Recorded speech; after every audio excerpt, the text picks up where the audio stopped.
I refused to give my brother all of my money? So, my mother branded me as selfish.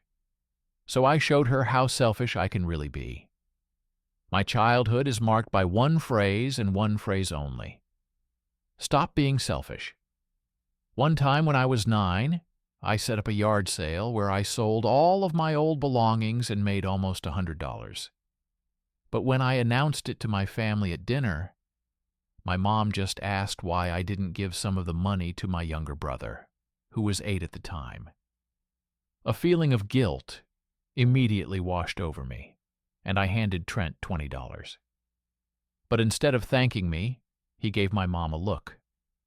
My mom then told me to stop being selfish, and I ended up giving him $80. On some level, I knew it wasn't right, but I did it anyway because her approval mattered more to me than my feelings. Fast forward to last week when I turned 27. For the first time in my life, I've achieved financial stability. I have a pretty solid savings account and a 401k, which might not sound like much, but to me, an ex-shopaholic, it's a very big deal. And of course, I didn't want to be selfish. So, at the last family gathering, I came with a very big announcement. This Airbnb expert at my job was looking for someone to invest in a house renovation with him, and in exchange, they'd received 10 times the amount in passive income every year for the rest of their lives. I could have signed up myself, but I wanted to give the opportunity to Trent. On the way there, I kept telling myself that this was the last key I needed to prove that once and for all, I was not selfish. But of course, my hopes were shattered because when I got to my mom's house, Trent opened the door. "Did Mom tell you my laptop broke a few months ago?" I stared at him blankly, and he just sighed. "Mom, I told you Maggie would forget to buy me a new MacBook." I heard footsteps, and suddenly my mom was beside him. They both stood with their arms crossed, and my mom told me that if I was going to be selfish and not buy my younger brother new things, then I didn't even deserve a nice job, car, or anything. And before I could explain why I came empty-handed and tell him about the Airbnb that would make him an extra $5,000 a year, he chimed in. "Maggie, I've always protected you at school. Remember the bullies?" I did remember because he never let me forget.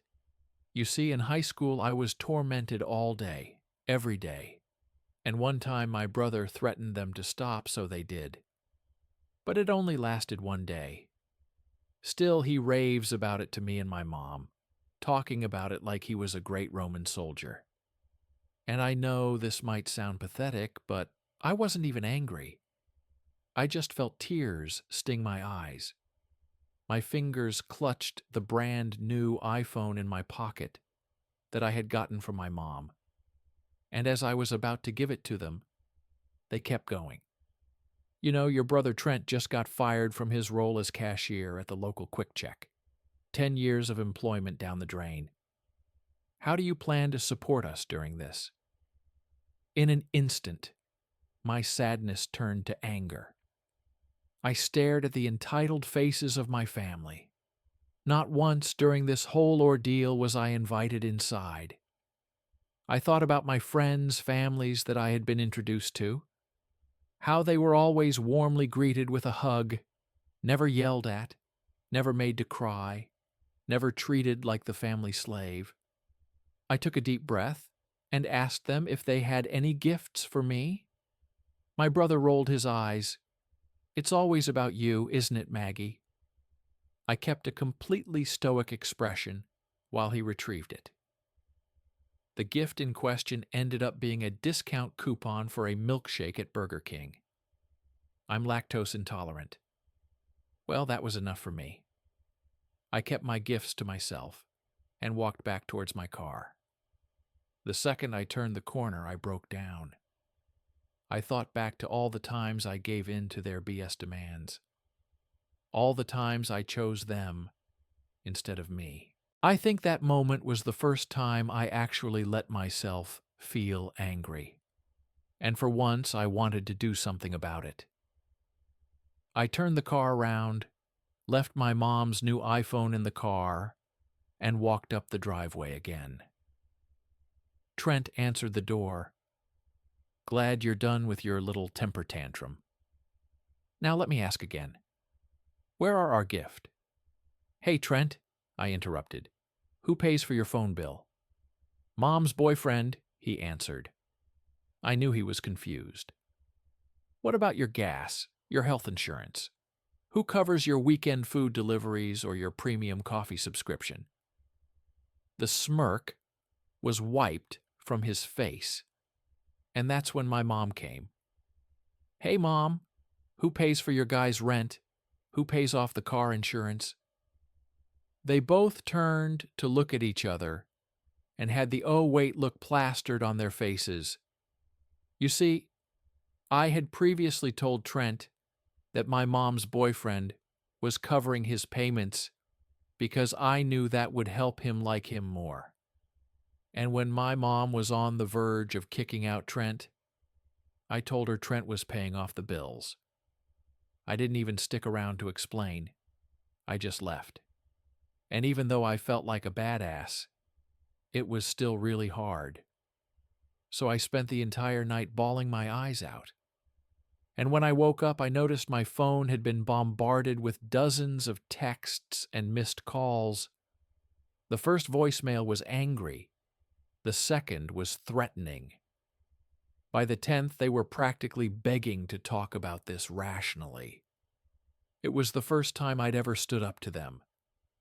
And while part of me wanted to savor the moment, the practical side of my brain was already calculating what this would mean financially. I'd been supporting their bills for years, paying for Trent's phone, health insurance, streaming services, and covering most of Mom's rent whenever she came up short. After a quick tally on my calculator app, I realized I'd been spending nearly $2,000 a month on them. Money that could have gone toward my own future, or even that Airbnb investment. The calls kept coming throughout the day, and by evening, Mom's tone had shifted completely, from angry to pitiful, claiming that they'd be evicted if I didn't fix this misunderstanding right away.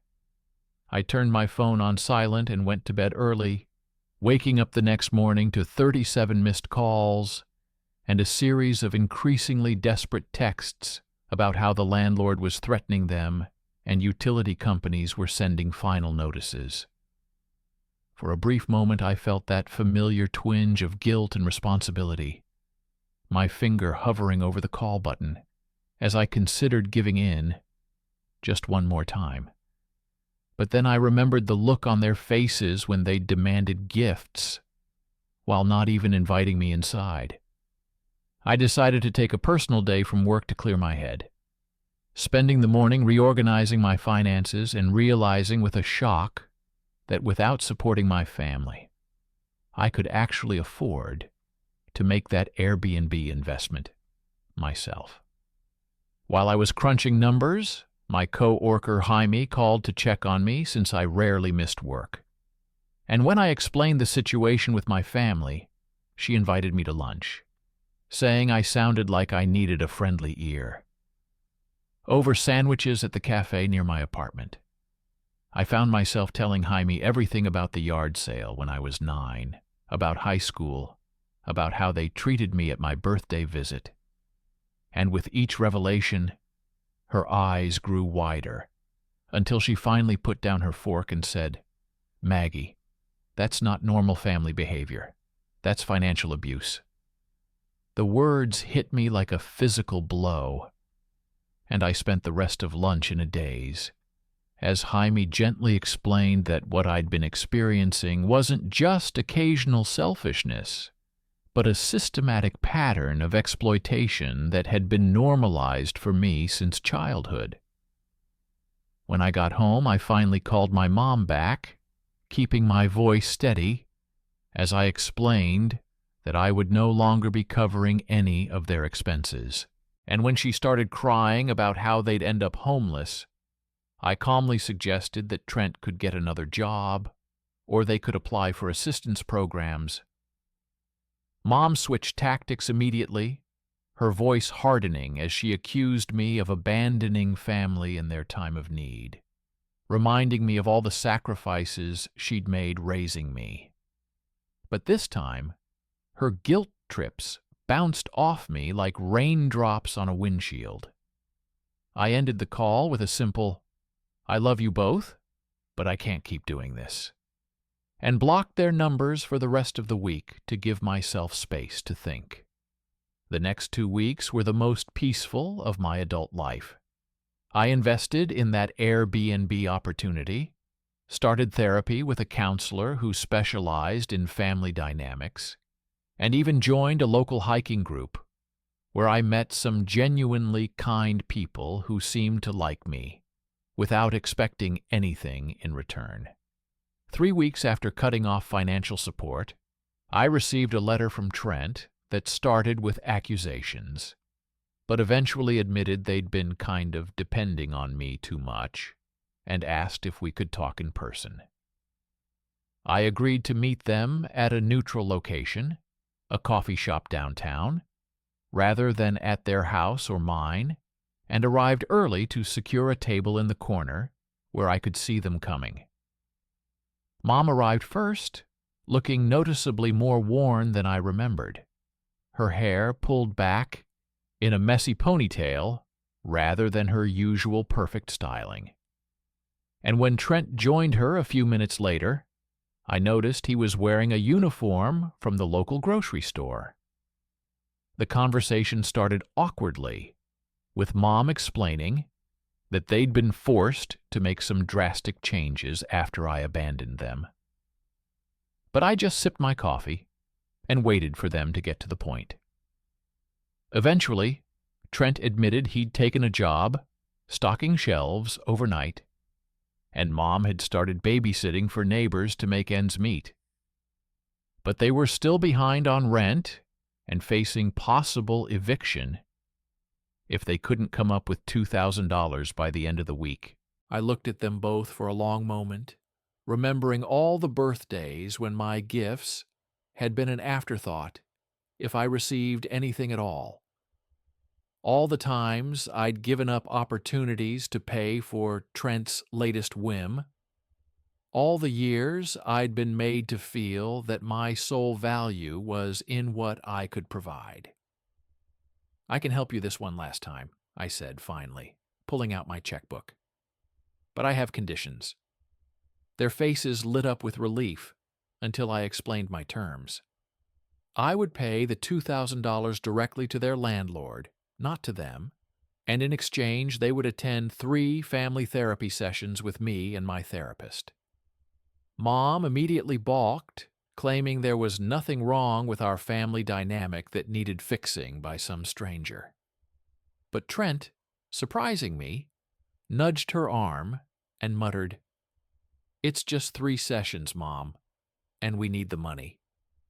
I wrote the check on the spot, but made it clear this was the last financial assistance they would receive from me unless there was a genuine emergency. And despite Mom's obvious displeasure, they both agreed to the therapy sessions.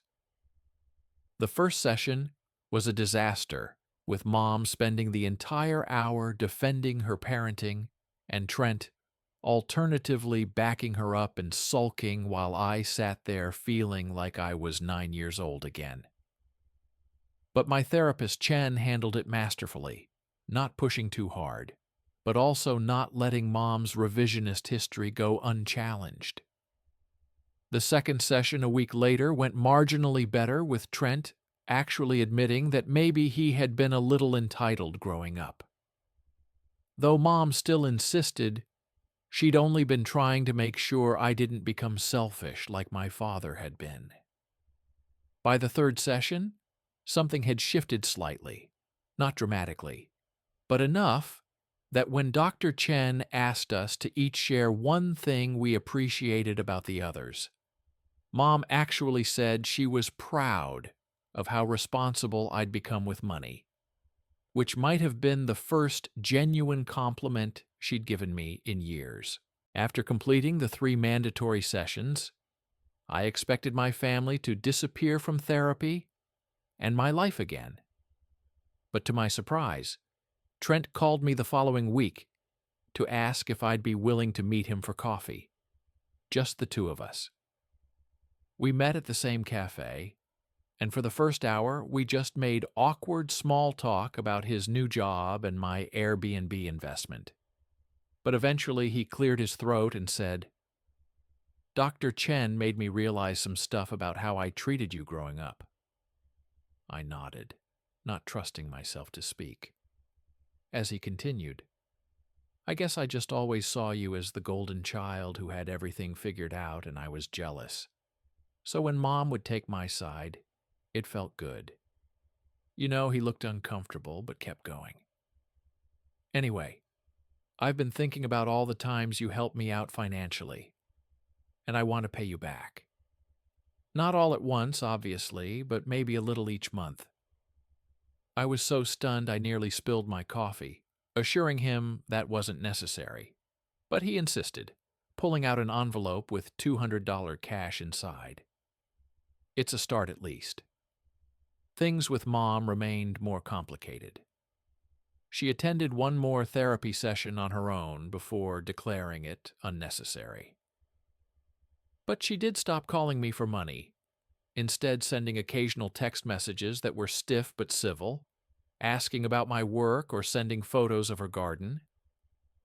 6 months after our confrontation, my Airbnb investment started paying dividends, bringing in an extra $200 a month that I split between increasing my 401k contributions and a separate savings account earmarked for a down payment on my own home. I also started dating again after years of avoiding relationships out of fear that a partner would drain me financially the way my family had, and met Brandon, an elementary school art teacher who was as frugal as he was kind. Our first date stretched from coffee to dinner to a moonlit walk along the riverfront, talking about everything from childhood dreams to financial goals, and I found myself telling him about my family situation without the shame that had always accompanied those stories before. A year into our relationship, Brandon proposed during a weekend camping trip, pulling out a simple but beautiful ring after we'd hiked to a stunning viewpoint overlooking the valley. The wedding planning brought my family dynamics back into focus. Brandon's parents wanted to contribute generously to the ceremony, while my mom offered only criticism about my choices, and Trent asked if he could bring 3 different +1s. I found myself slipping back into old patterns, trying to accommodate everyone else's wishes at the expense of my own, until Brandon gently reminded me that this was our day, not theirs, and we should plan the celebration we wanted. We opted for a small ceremony in a botanical garden with just 50 guests, and when I called to tell Mom about our decision, I braced myself for her disapproval. But to my surprise, she simply asked what she should wear and if there was anything she could help with. The day before the wedding, Trent pulled me aside during the rehearsal dinner and handed me an envelope containing 15 crisp $100 bills, explaining that he'd been saving up to pay me back and wanted to give me this portion as a wedding gift. I hugged him for what might have been the first time in our adult lives, feeling something heal between us that I hadn't even realized was still broken. The wedding day itself was perfect in its imperfection. My veil caught on a rose bush during the processional. Brandon's nephew announced he needed to use the bathroom in the middle of our vows, and the catering company forgot the vegetarian entree, But surrounded by genuine love and celebration, none of it mattered. My mom even surprised me by giving a toast that, while brief, acknowledged how proud she was of the life I'd built for myself. Brandon and I settled into married life with ease, merging our finances and our futures in ways that felt equal and respectful. And when I got pregnant a year later, we approached the news as a team, researching childcare options and adjusting our budget together. My relationship with my family continued to evolve slowly. Mom still occasionally made comments about my extravagant lifestyle when she visited our modest three-bedroom home, and Trent sometimes forgot our birthdays or canceled plans last minute. But the old patterns of financial exploitation had been permanently broken.